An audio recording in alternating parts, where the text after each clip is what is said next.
Cabinet मंत्री प्रहलाद पटेल ने उपचुनावों को लेकर विस्तार न्यूज से खास बातचीत की है। उपचुनावों को लेकर उन्होंने क्या प्रतिक्रिया दी है, देखिए।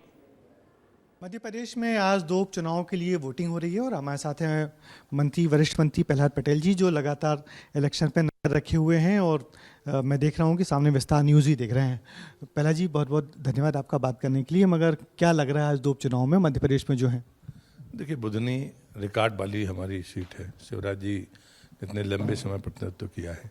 विकास की दृष्टि से मुझे लगता है कि ऐसा कोई काम वहाँ पर नहीं होगा जो नहीं हुआ हो। इसलिए परिणाम स्वाभाविक है कि भारतीय जनता पार्टी ही जीतने वाली है। विजयपुर में एक बहुत लोकप्रिय वरिष्ठ नेता है रामनिवास रावत, उनकी अनुभव भी है।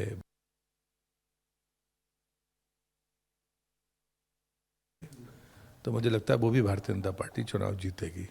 और जो मतदान का प्रतिशत है 9 बजे तक का, वो बेहतरीन प्रतिशत है। 16% से ज़्यादा 9 बजे तक बुधनी में हुआ है और 17% से ज़्यादा विजयपुर में हुआ है। तो मुझे लगता है कि ये ट्रेंड भी ठीक है। हम लोग देख रहे हैं कि वहाँ पे खासकर विजयपुर में हिंसा की बड़ी आशंका है और दोनों प्रत्याशियों को नज़रबंद करके रखा है। तो इसके पीछे क्या सोचो? मुझे लगता है कि ये पता नहीं, ये ट्रेंड भिंड मुरैना उस तरफ से पिछले चुनाव में निर्वाचन आयोग ने ये प्रतिबंधात्मक कार्रवाई की है। लेकिन मैं भी ये मानता हूँ कि जिसके पास सुरक्षा होती है उसको वैसे भी बूथ पर जाने का अधिकार नहीं होता। तो ये मर्यादाओं की बात है, दरअसल कानून की बात नहीं है। इससे बेहतर है कि हम अंतिम दिन मतदान केंद्रों पर जाकर क्या करते हैं। मेरे जैसा आदमी तो कभी जाता नहीं है। मेरे यहाँ तो चुनाव प्रचार बंद होता है तो मैं कभी प्रचार करने जाता नहीं हूँ।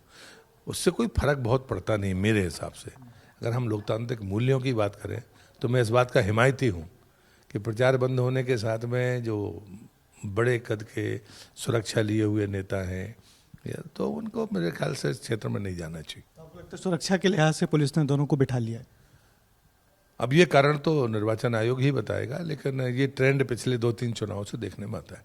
आप प्रहलाद जी, महाराष्ट्र में आपकी से लौटे हैं, महाराष्ट्र के दौरे से। वहाँ पे विधानसभा चुनाव के लिए आपको पार्टी ने जिम्मेदारी दी है। तो अभी क्या सिनेरियो दिख रहा है महाराष्ट्र विधानसभा चुनाव को लेकर? मुझे जो दिखता है उसमें स्पष्ट तौर पर, चूँकि मैं विदर्भ के हिस्से में हूँ, पूरे राज्य का आकलन तो मेरे पास नहीं है, लेकिन विदर्भ में भारतीय जनता पार्टी अपने पिछले नंबर से बहुत ऊपर जाने वाली है और इसलिए सरकार युति की बनना तय है।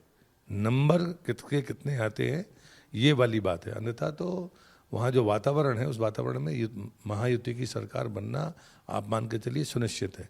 विदर्भ में एक बात चलती थी कि जो कांग्रेस के अध्यक्ष हैं वहाँ पर ऐसा लगता था कि साहब वो तो चीफ मिनिस्टर बनेंगे, ये उनके अपनी तरफ से था। लेकिन अभी तो देखा तो पोस्टर से ही उनका फोटो गायब है। जब वहाँ का अगाड़ी का घोषणा पत्र जारी हुआ तो उनका कहीं फोटो नहीं था, कहीं विज्ञापन में दिखता नहीं है। तो कुनवी समाज के लोगों को ये वर्गलाने की कोशिश थी जो एक्सपोज हो गई है और मुझे लगता है उसका परिणाम भी सामने दिखता है विदर्भ में। अगर महाराष्ट्र में इतनी पार्टियां बढ़ गई हैं, शिवसेना टूटी हुई है, एनसीपी टूटी हुई है, तो इसका फायदा क्या बीजेपी को ही मिलेगा? नहीं, मुझे लगता है कि जो गठबंधन है उस गठबंधन में है, उनकी मैदानी स्थिति अच्छी है और उस कारण से जो सरकार ने काम किए हैं, कुछ फैसले किए हैं, वो फैसले महायुति की सरकार बनाएंगे। और मुख्यमंत्री कोई नया बनेगा या फिर वही शिंदे जी? मुझे लगता है ये महायुति के लोग जब बैठेंगे उसका तब। अभी चुनाव तो कहा, खुद देवेंद्र जी ने कहा है कि हम मुख्यमंत्री के नेतृत्व में चुनाव लड़ रहे हैं। बहुत बहुत शुक्रिया। ये थे मध्य प्रदेश के ग्रामीण विकास मंत्री प्रहलाद पटेल जी, जिनका कहना है कि मध्य प्रदेश में दोनों जगह पे जिस तरीके से वोटिंग परसेंटेज है उससे लग रहा है कि बीजेपी दोनों सीटें फिर जीतने जा रही है और महाराष्ट्र में दावा किया है कि महायुति की सरकार फिर बनेगी। ब्रजेश राजपूत, विस्तार न्यूज़।